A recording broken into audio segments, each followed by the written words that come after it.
আসসালামু আলাইকুম, আশা করি আপনারা সবাই ভালো আছেন।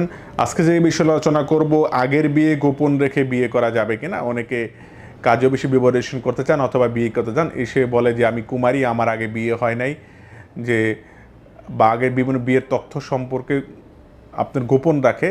তো গোপন রেখে যদি বিয়ে করে, এক্ষেত্রে বিয়েটা হবে কি না। এই ক্ষেত্রে কিন্তু আপনি আপনার স্বামীকে তালাক না দেওয়ার কারণে আগের বিয়ে তথ্য গোপন রাখলেন, এসে কুমারী বললেন, এরকম বিয়ে করলে ইসলামী বিধান মতো আপনার বিয়েটা ইসলাম বিধান মতো হবে না এবং ইসলামী দৃষ্টিতে তা হারাম হবে।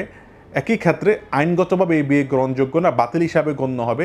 যদি কেউ আগের বিয়ের তথ্য গোপন রেখে যদি বিয়ে করে, তাহলে তার শাস্তি রয়েছে আইনে 495 ধারা মোতাবেক এটি শাস্তিযোগ্য অপরাধ হবে। যদি অপরাধ প্রমাণিত হয়, তার 10 বছর পর্যন্ত কারাদণ্ড এবং অর্থদণ্ডে দণ্ডিত হবে।